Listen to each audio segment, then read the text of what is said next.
Olá, filhos e filhas do JT do terceiro ano. Vinícius, você demorou a postar esses vídeos de revisão para o nosso EPA?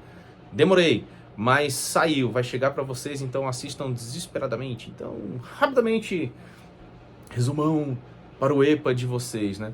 Eu comecei a falar para vocês da parte da história do Brasil, que o Brasil se torna um império, ou seja, a chegada da família real portuguesa aqui no Brasil, e o Brasil saindo da condição de colônia e se transformando em um reino. Mas espera aí, Vinícius, como é que isso vai acontecer? O Napoleão, quando dá o seu golpe no final da Revolução Francesa, ele começa também uma política expansionista da França dentro da Europa, ou seja, invadir a Europa inteira, né? E obviamente Portugal não vai sair ileso, né, dessa expansão napoleônica, né?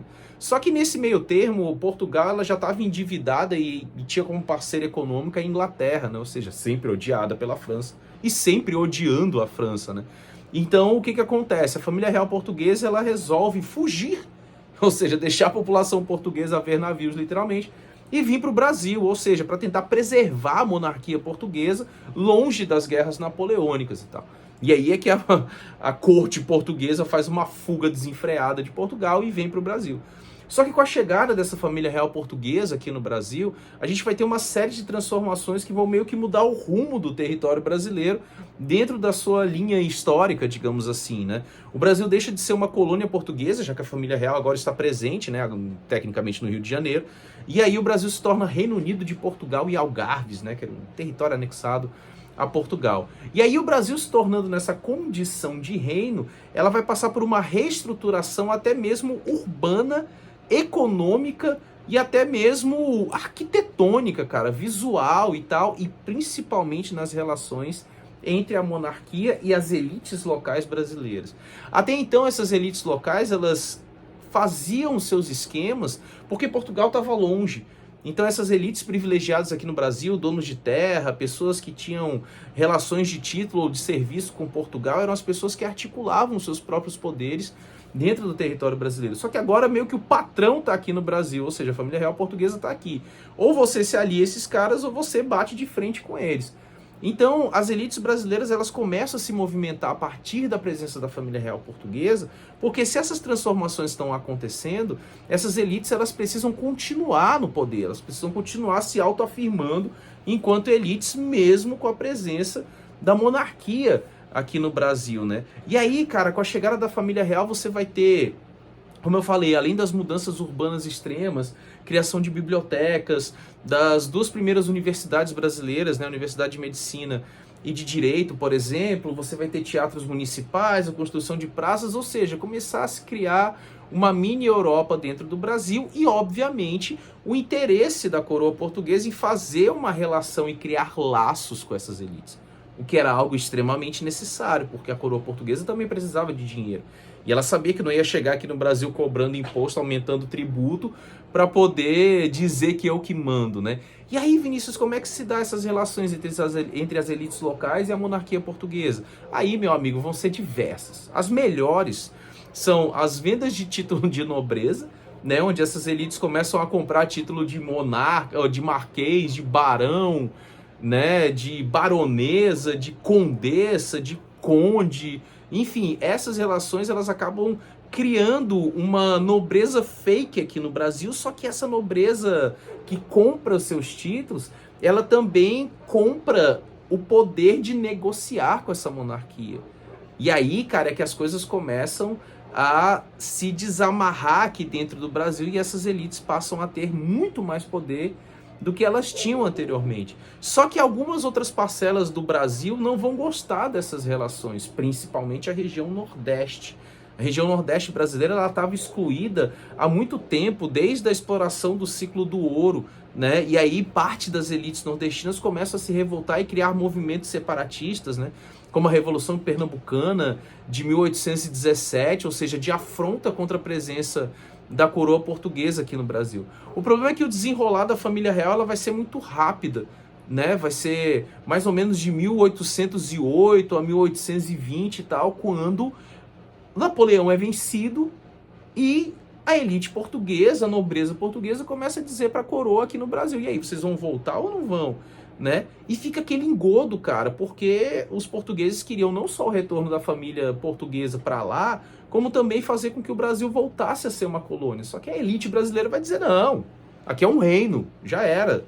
O Brasil nunca mais vai voltar a ser colônia. E isso gera uma crise muito pesada, né, entre os dois territórios e a coroa portuguesa no meio, né?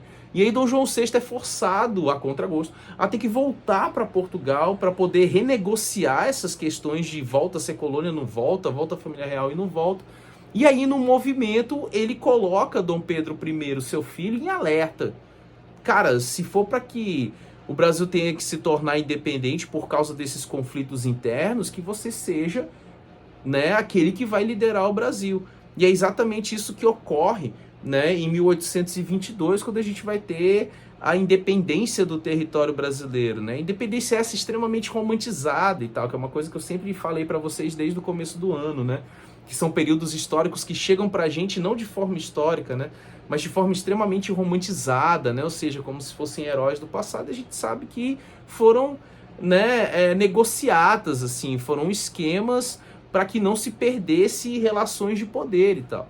E o Brasil se tornando, né, independente a partir de 1822, a gente passa a ter o primeiro reinado, ou seja, o Brasil agora tem um rei, tem Dom Pedro I, que é o grande monarca do Brasil, o imperador do Brasil. Só que é um cara que vai ter que conseguir amarrar um território gigantesco numa nova administração. Ou seja, se o Brasil é um território independente, ele vai precisar do quê? De uma constituição, ele vai precisar compor leis, vai precisar compor câmaras municipais, vai ter que ter todo um corpo político oficial e eleito em volta dele. E aí esse processo, obviamente, também vai ser uma grande tensão, porque agora as elites que, como já eram ligadas à monarquia, elas agora vão ser ligadas à monarquia e vão querer disputar cargos políticos oficiais, né? O que aí torna um negócio muito mais predatório, né? Então, muita gente querendo se aproximar, né, do Dom Pedro I, muita gente querendo conspirar contra ele também.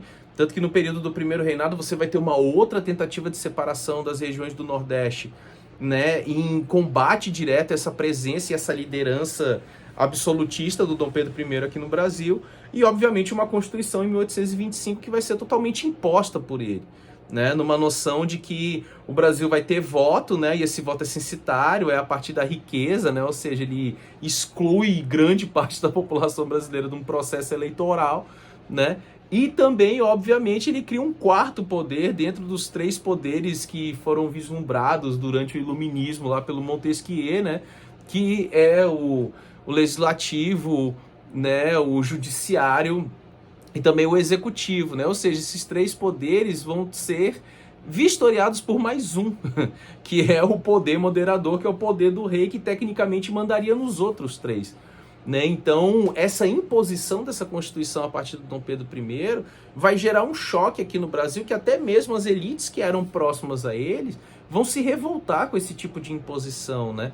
A galera, poxa, cara, o cara vem assim e fala que é um monarca absolutista, como é que fica isso? E aí, cara, a gente vê um outro curto período de tempo, né? Olha só, você pega um Brasil independente em 1822 e você já vai ter o Dom Pedro I saindo fora, abdicando do trono em 1830, né? Deixando o filho de 5 anos para reinar no Brasil, né? Então, era um território difícil ainda de se administrar e que era difícil de você agradar essas elites locais. E eram elites que eram poderosas, cara. Vinícius, o que são essas elites locais? Meu irmão, são herdeiros de territórios do período da colonização, são famílias com sobrenomes fortes, donas de terra, donas de territórios, né, de exploração de ouro, de diamante, de produção de açúcar e tal. Ou seja, foram famílias que cresceram e criaram poder a partir lá da colonização e tal, e que herdam esse poder, né, e essas terras desde então, né?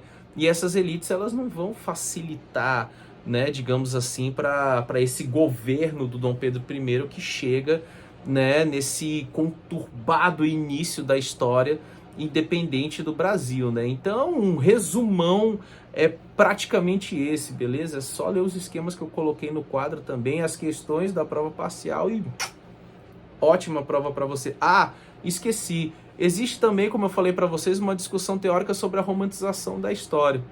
É só você lembrar que a história do Brasil, ela é uma história histórica, ela precisa ser lida e interpretada com suas fontes, né? Só que a gente acabou sendo acostumado ao longo do tempo histórico a achar que a história do Brasil é um grande romance feito por heróis do passado e que são representados em quadros de sacrifício ou quadros gloriosos e tal. Então, cuidado com essa história romantizada que contam pra gente como se fosse a história verdadeira, né? Até mesmo essa romantização da história tem uma influência pesada das elites que disputam o poder ou que estão no poder, né? Que sempre romantizam o passado pro lado delas, né? Então, é necessário ter a história para poder interpretar e jogar um pouco na luz esse tipo de visão equivocada que o romance histórico faz, beleza? Então é isso, beijo no coração de vocês.